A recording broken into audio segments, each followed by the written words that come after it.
کہ یہ کسی چیز کے صحیح ہونے کی علامت نہیں.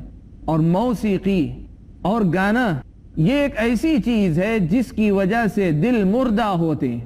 بظاہر آدمی کو بہت زیادہ مزہ آتا ہے، لگتا ہے انٹرٹینمنٹ بہت کچھ ہوا، لیکن حقیقت میں اس کی وجہ سے دل مردہ ہوتے ہیں، اس کی وجہ سے دل متاثر ہوتے ہیں. حضرت عبداللہ ابن مسعود رضی اللہ تعالیٰ عنہ کا مشہور مقولہ ہے، وہ کہا کرتے تھے ان الغناء ينبت النفاق فی القلب، کہا کرتے تھے کہ گانا دل کے اندر نفاق کی جڑ بوتا ہے، نفاق کا پودا لگاتا ہے دل کے اندر، اس کی وجہ سے نفاق پیدا ہوتا ہے. سبحان اللہ، یہ معاملہ صرف ایک شوق کا نہیں ہے، یہ معاملہ اپنے دل کے اندر نفاق جیسے خطرناک مرض کو جگہ دینے والا معاملہ ہے. یہ کیسا سودا ہے کہ چند لمحوں کی لذت کے لیے دل جو ہمارا سردار ہے، اس سردار ہی کی قربانی دینے کے لیے ہم آمادہ ہو جائیں، تیار ہو جائیں. معلوم یہ ہوا کہ موسیقی اور گانا جسے کہتے ہیں یہ دل کے بگاڑ کا ایک اور سبب ہے. اس آواز کو شیطان کی آواز سے تعبیر کیا گیا، اس آواز کو شیطان کی آواز قرار دیا گیا. ناظرین، جب یہ بات ہمارے سامنے واضح ہوتی ہے تو دکان ہو، مکان ہو، سواری ہو یا اپنا آپ کا موبائل ہو، کسی بھی چیز کے اندر اس قسم کی موسیقی وغیرہ کے سننے سنانے کا اہتمام کرنا یہ خطرے سے خالی نہیں ہے. یہ میرے اور آپ کے ایمان کو خطرے سے دوچار کرنے والی بات ہے، یہ میرے اور آپ کے دل کو خطرے سے دوچار کرنے والی بات ہے. اور بات آئی ہے تو اس کی وضاحت آپ کے سامنے کر دیں کہ جب موسیقی کی اور گانے کی بات کی جائے تو صرف فلمی گانوں تک ہی محدود نہیں ہے بات، اس کے اندر قوالی بھی داخل ہے، میوزک کے ساتھ گائی جانے والی قوالی. اس لیے کہ مسئلہ یہ نہیں تھا کہ جو گانے میں اشعار ہوتے ہیں وہ غلط یا صحیح ہوتے ہیں، مسئلہ اس میں تھا کہ یہ جو بات ہے میوزک کے ساتھ اور گانا جو ہے یہ اسلامی شریعت کی نظر میں یہ شیطان کی آواز ہے، دلوں کو مردہ کرنے والے یہ ہیں. ہم میں سے بہت سارے نوجوان، بہت ساری بہنیں اور بہت ساری خواتین ایسی ہیں جن کے پاس میوزک علاج ہے ان کے لیے. سبحان اللہ، وہ کہتے ہیں کہ میوزک علاج ہے. اور بہت سے لوگ ایسے بھی ہیں، شاید جو لوگ واقف ہیں وہ جانتے ہیں کہ میوزک کے ذریعے علاج پر بھی ریسرچ ہو رہا ہے. لیکن یہ بات یاد رکھیں کہ اسلامی شریعت یہ بات بیان کرتی ہے کہ بعض چیزوں میں اگر وقتی طور پہ آپ کو یا دنیا کو فائدہ بھی نظر آئے تو شریعت جس چیز کو حرام قرار دے اس کے اندر یا تو صرف نقصان ہی نقصان ہوگا، یا اگر فائدہ نظر آتا ہے تب بھی نقصان زیادہ ہوگا. اگر کسی کو اس کے اندر کوئی فائدہ نظر بھی آتا ہے تو وہ وقتی فائدہ ہوگا، اس کا نقصان زیادہ ہے. اور سب سے بڑا نقصان یہ ہے کہ یہ دلوں کو مردہ کرنے کا ذریعہ ہے، دل کو نقصان پہنچانے کا ذریعہ ہے اور دل کو بیمار کرنے کا ذریعہ ہے. اس سے معلوم یہ ہوا کہ دل کو بگاڑنے والے جو اسباب ہیں ان میں سے ایک اہم سبب اللہ تبارک و تعالیٰ کی حرام کردہ چیزوں کو سننا. اسی میں غیر محرم کی آواز یا غیر محرم خاتون سے یا غیر محرم مرد سے بات کرنا اور اس جذبے سے بات کرنا کہ ان کی آواز سے لذت ملے گی، ان کی آواز سے سکون ملے گا، یہ ساری چیزیں اس کے اندر داخل ہیں. صرف گانے تک ہی موقوف نہیں، اللہ کی حرام کردہ آوازیں، لچکدار آواز یا مختلف قسم کی آوازیں جو شریعت کی نظر میں حرام ہیں، ان کو سننے کا اہتمام کرنا یہ دل کو بیمار کرنے کا ذریعہ ہے. ناظرین، ہم یہاں ایک چھوٹا سا بریک لیتے ہیں، بریک کے بعد واپس لوٹیں گے اور اپنے اس موضوع کو آگے بھی جاری رکھیں گے. السلام علیکم ورحمۃ اللہ وبرکاتہ. بسم اللہ الرحمن الرحیم. ناظرین کرام، بریک کے بعد ہم لوگ واپس لوٹے ہیں. بریک پر جانے سے پہلے دل کے بگاڑ کے جو اسباب ہیں ان پر ہم لوگ گفتگو کر رہے تھے، اور انہی اسباب میں سے ایک اہم سبب کا ذکر ہم کر رہے تھے کہ اللہ تبارک و تعالیٰ کی حرام کردہ آوازوں کو سننا. شریعت اسلامیہ میں دل کے بگاڑ کے جو اسباب بیان کیے گئے ہیں ان اسباب میں سے ایک اہم سبب یہ بھی ہے کہ اللہ تبارک و تعالیٰ کی حرام کردہ چیز کو دیکھیں. حرام نظر، اللہ تبارک و تعالیٰ کی نظر میں منع کردہ نظر، اسلامی شریعت کی نظر میں جہاں وہ منع ہے، حرام ہے، وہیں دل کے بگاڑنے یا دل کے اندر خلل پیدا کرنے کا بھی سبب ہے.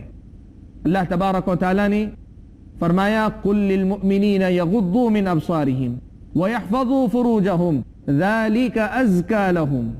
اللہ تبارک و تعالیٰ نے فرمایا اے اللہ کے نبی آپ مومنوں سے کہہ دیجئے یغضوا من ابصارہم، وہ اپنی نگاہوں کو نیچی رکھا کریں، ویحفظوا فروجہم، اپنی عصمتوں کی اپنی شرمگاہوں کی حفاظت کیا کریں، ذالک ازکا لہم، یہ ان کے لیے زیادہ پاکیزگی کا باعث ہے.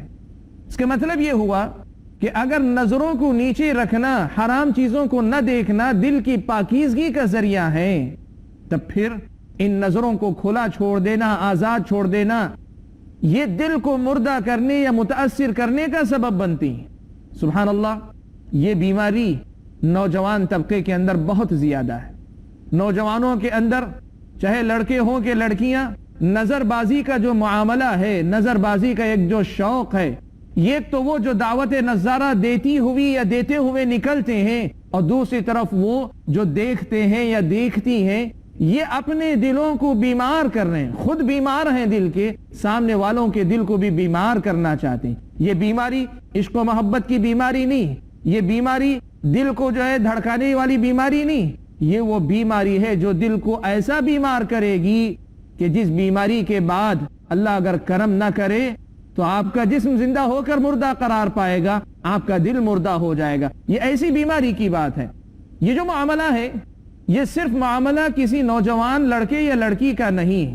اسلامی شریعت کی نظر میں اللہ کی حرام کردہ چیزوں کو دیکھنا، چاہے آپ ٹی وی وغیرہ پر دیکھیں یا آپ انٹرنیٹ پر جا کر دیکھیں یا آپ اپنے اپنے موبائلوں میں مختلف قسم کی چیزیں ڈاؤن لوڈ کر کے دیکھتے ہوں، حرام کردہ جو چیزیں، حرام نظر، ناجائز نظر، اسلامی شریعت کی نظر میں یہ چیز آپ کے اور ہمارے دل کو مردہ کرنے کا باعث بنتی ہے. سبحان اللہ، اللہ تعالی ہماری حفاظت فرمائے. آج یہ دونوں سبب، چاہے کانوں سے سننے کی بات ہو، حرام چیز کو سننا یا حرام چیز کو دیکھنا، یہ بہت زیادہ ہے. اسی لیے آج ہمارے اپنے دلوں کے اندر ایمان کمزور ہے.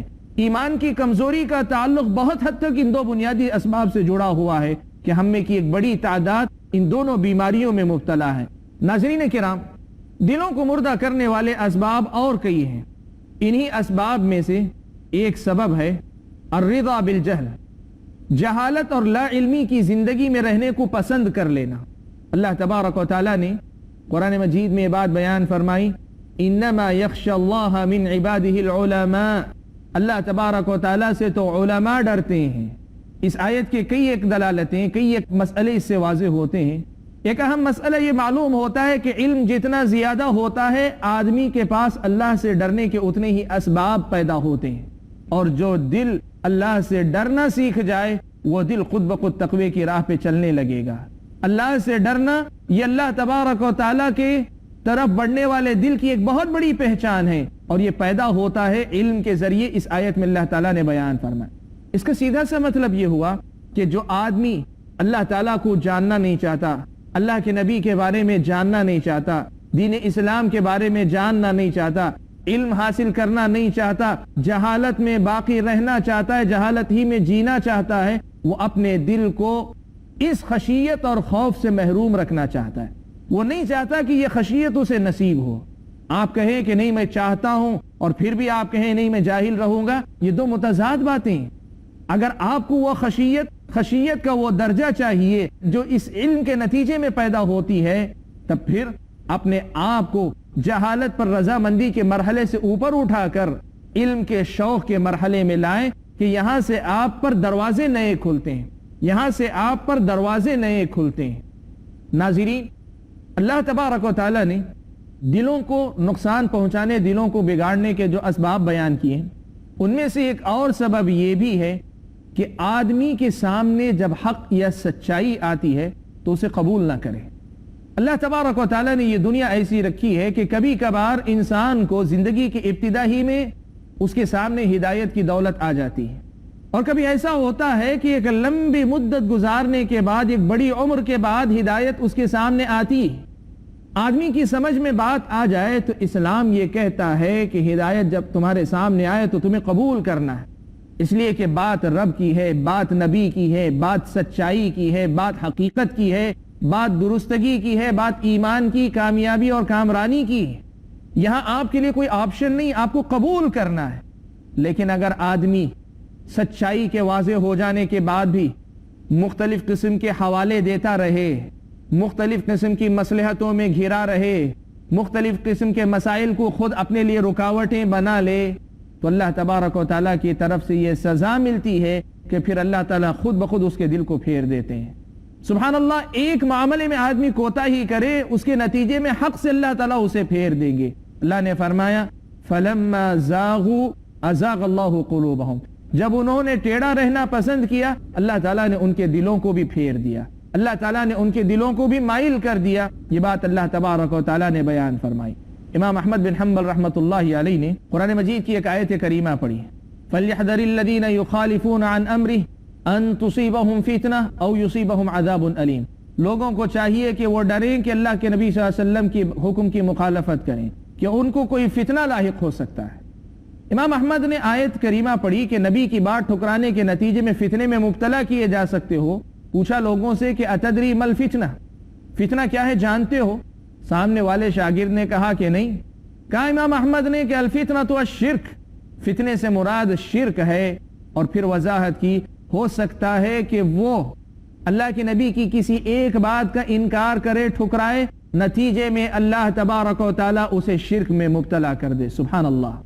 یہ بات یاد رکھیں، حق سے منہ موڑنا یا چھوٹی سی بات کو بھی اپنے لیے مسئلہ بنا لینا اور قبول نہ کرنا، یہ اکثر آپ کو اور مجھ کو حق سے دور لے جانے کا سبب بن جاتا ہے، اور اللہ تبارک و تعالیٰ کے پاس ہمارے اور آپ کے دلوں میں ٹیڑھ پن پیدا کرنے یا مہر لگانے کا باعث بن جا سکتا ہے. ناظرین، گناہ بہت سارے ہیں جن کی وجہ سے انسان کے دل کے اندر خلل پیدا ہوتا ہے.